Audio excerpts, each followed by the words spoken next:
Another large barrage of explosions has been reported in northern Gaza in the past hour, with reports that communications and the internet have once again been cut off. The Israeli army said today it had now struck over 2,500 terror targets. More than 9,400 people have now been killed, according to figures from the Gaza Health Ministry, appointed by Hamas, which is designated a terrorist organization by the UK. Since their gruesome videos on Black Saturday, Hamas have been largely invisible until now. Courtesy of the Hamas military wing, we have these pictures of house-to-house fighting in Gaza City, complete with target graphics. Here, an Israeli armored vehicle approaches. A hit from a shoulder-launched missile. We don't know what happened to the crew inside, and we're not being told. If there are gruesome images, Hamas has not publicized them, unlike the horror they recorded on October the 7th, when they targeted defenseless civilians in Israel. But the message is clear. We are fighting the Israelis on our turf. They don't seem to be in the mood for a ceasefire, and nor do they.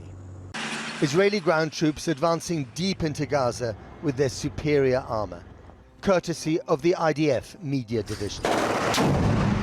Fighting perhaps on the same streets, perhaps on the same day, in a city reduced to rubble. Hunting down Hamas, claiming to have targeted at least 2,000 Hamas positions with casualties to match, but with no independent verification. The silent cockpit collage of airstrikes, round the clock for a whole month. They've given Israel the military advantage, but at a huge cost to civilian lives. This is what so many want Israel to cease or pause. The strikes become a blur. They feel disconnected from their impact.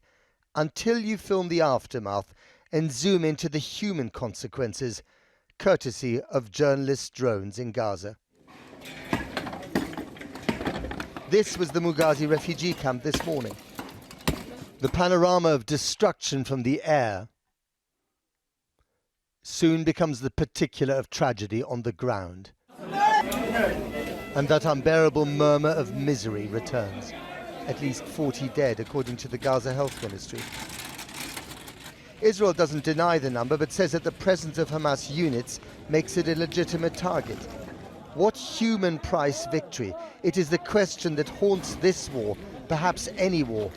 And here too, both sides have answers that are unacceptable to the other.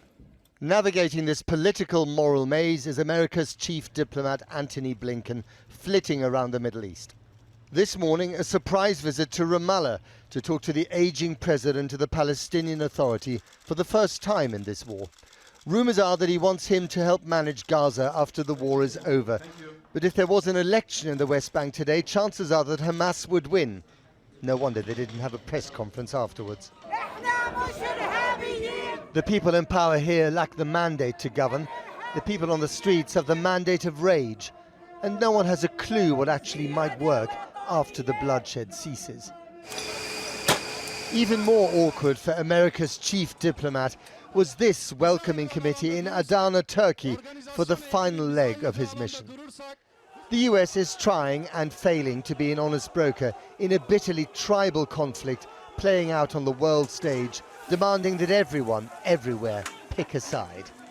Emerging from the rubble of Gaza today, she deserves better. And some breaking news tonight. As we come on air, reports of attacks across Israel's northern border with Lebanon. Lebanese media reporting an Israeli strike has killed a grandmother and 3 children in a car. The Lebanese foreign minister said the government would complain to the United Nations. Israel says 1 Israeli civilian was killed in a missile strike by the armed Hezbollah group. Well, joining me now from Ramallah in the West Bank is Noor Odeh, the former spokesperson to the Palestinian Authority. Noor, it's good to have you back on the programme. Let's start, first of all, with this visit by Antony Blinken in Ramallah to see Abu Mazen, the Palestinian Authority president. How significant was it that he finally got to see him in person? Well, politically, the picture was important, that Antony Blinken, who was visiting all sorts of capitals in the region, had to come and speak to the Palestinian president. This was an unpopular visit as far as the public opinion is concerned, and there were marches in the street demanding that he not be received. Having said that, we didn't really hear a lot from official sources about what actually was discussed in those meetings. One can guess that these were very uncomfortable conversations, and there was an attempt to, reaffirm nuance. That any discussion about the day after would have to be in the context of a wider political solution, that this is not about just managing Palestinians while they remain languishing under occupation without a political horizon. So, but that's really as far as we got in terms of information. Indeed. I mean, there was no press conference afterwards, which is frustrating for all of us, trying to get more information out of both sides.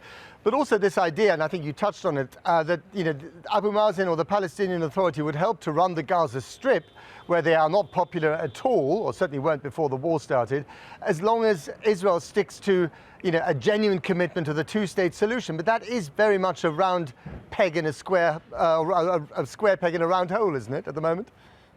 It sure is. I mean, right now, I'm not sure what the end game for the U.S. is, to be honest. I feel like Anthony Blinken is kind of making it up as he goes along, because the Israelis aren't clear about what their end game is. We hear Israeli officials talking about decimating Gaza. We hear Israeli officials talking about getting rid of the entire population of Gaza, of building settlements once again in Gaza. Of all sorts of nightmarish scenarios as far as Palestinians are concerned.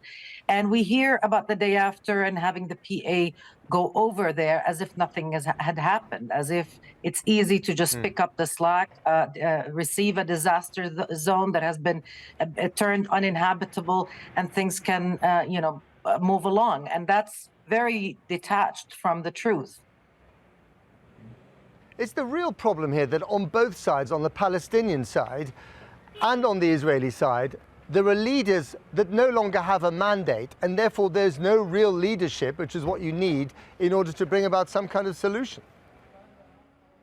I think that is a very important chunk of the problem. Another dimension of the problem is that the Biden administration is not interested in having a revitalized representative Palestinian polity. They want to deal with those they're comfortable dealing with, and they don't want to hear about Palestinian dialogue or Palestinian unity or Palestinian elections.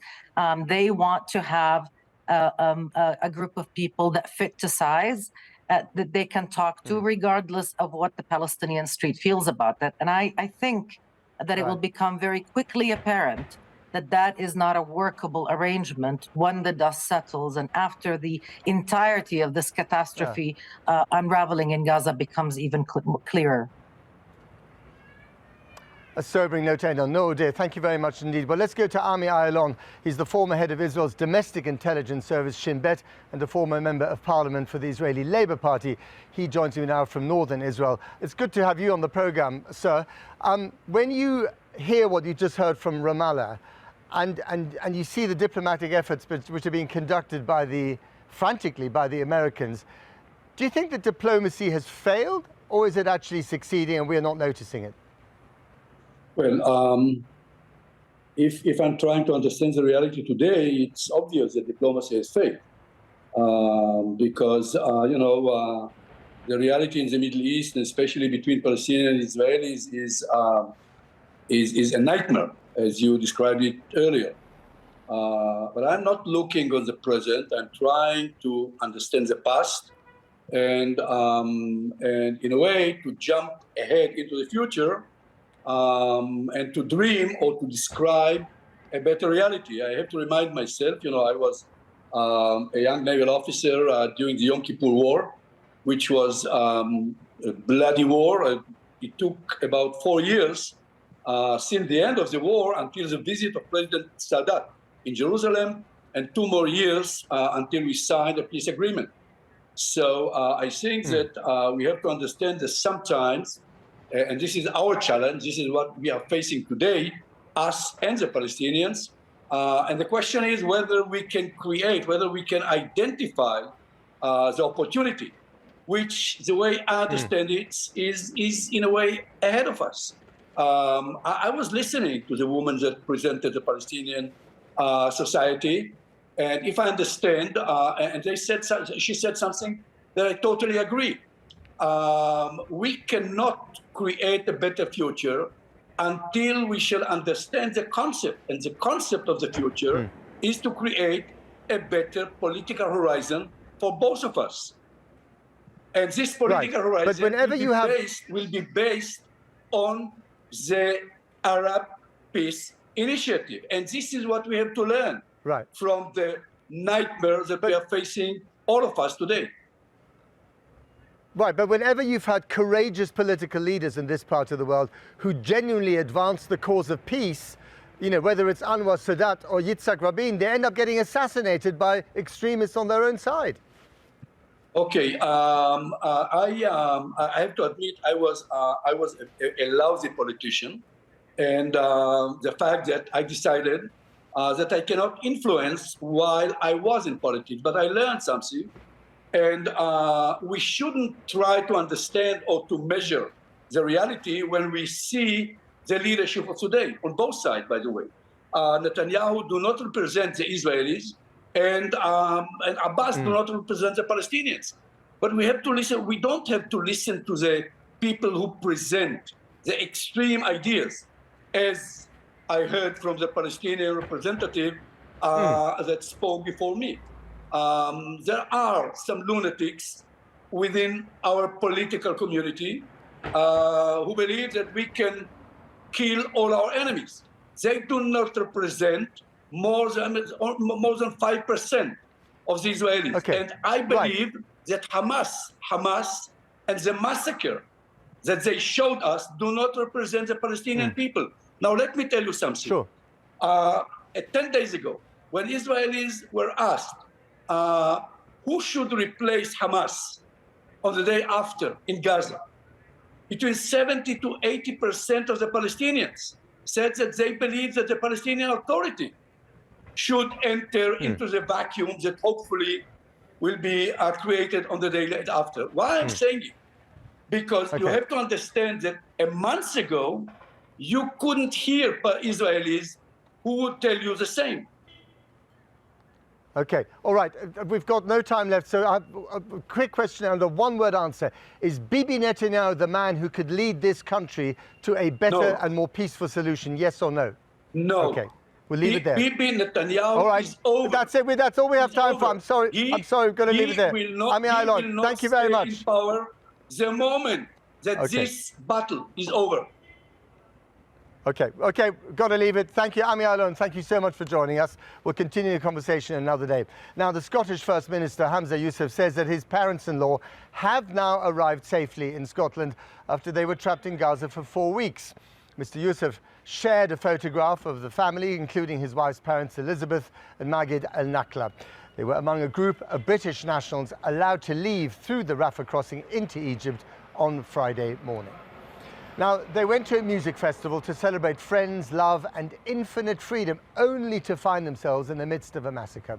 Some 270 people were killed and an unknown number injured and taken hostage when Hamas attacked the Supernova Trance Music Festival 3 miles from Israel's border with Gaza on October the 7th.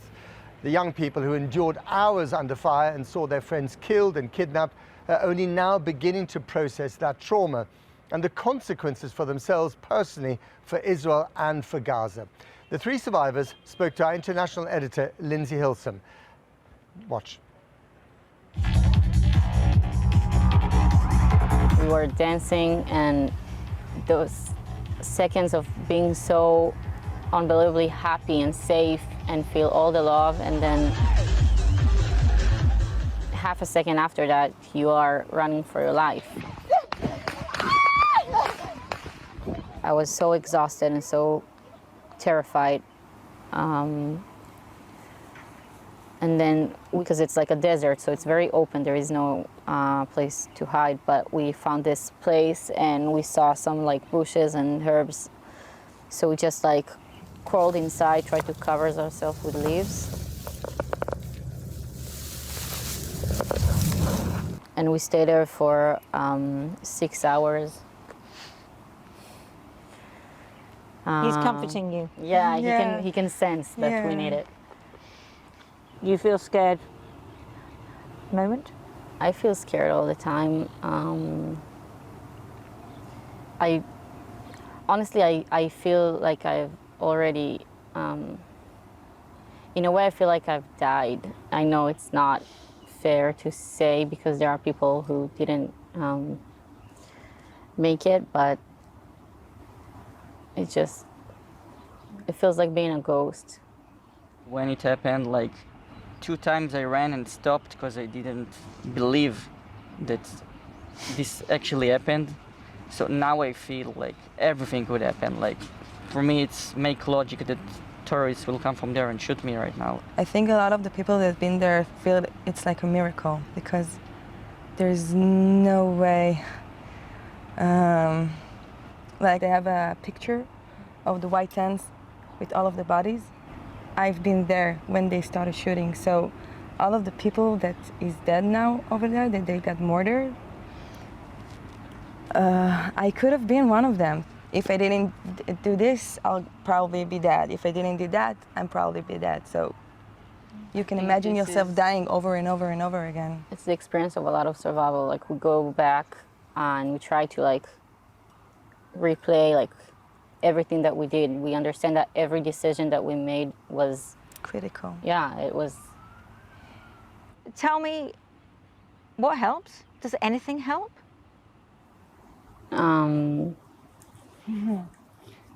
For me, helps talking. Talking. Like when I tell my story, it helps me, I think. There's no way that this trauma will vanish. No, like, but it's only time, I believe. Only time. Do you think it's changed you as a person or how you look at the world? In some way, I feel like, okay, this world is like much worse than I thought, much more cynical. Yeah. Like people see it and think this is somehow acts of freedom fighters. I can get it. We stop being naive. What about you, Millet? Do you feel it's changed you? Yeah, I feel like my entire being has been shattered. Like to know that other people are actually being able to laugh and celebrate the thing that my country is going through right now. It's beyond devastating. And also, I'm lots of on like social media, Twitter and stuff, and I see like people from in other countries who denies it and like diminish it, and like president of Turkey saying that these are not acts of terror. So what is terror if this is not terror? So this is kind of making me think that we live in a bad world. And what about the bombing of Gaza? Because obviously there is concern about the number of civilians. People like you, people, you know, young men and women like you being killed in Gaza. I know that Hamas is hostage. איך אומרים? מחזיקים אותם גם They use them as human shields. Yeah, we know that. We've been there. They, Been there, like, done that. We shoot know from- this is their strategy. We're not only the good side. We know that the bombing in Gaza, it's not... It's horrifying, yeah? I really don't want kids and women and good people that are against Hamas will die. But if you are with Hamas and you do believe in their way, how do you want us to handle this? Like, they're butchers of people. Like, it's not a revenge, it's the reality. We really don't know what to do.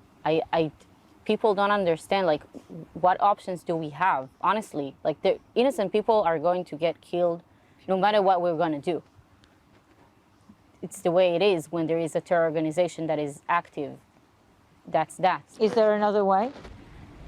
No, unfortunately, no. Like, if our army were just going inside without bombing first, we would have lots of casualties, and we had enough casualties on October 7th. Yeah.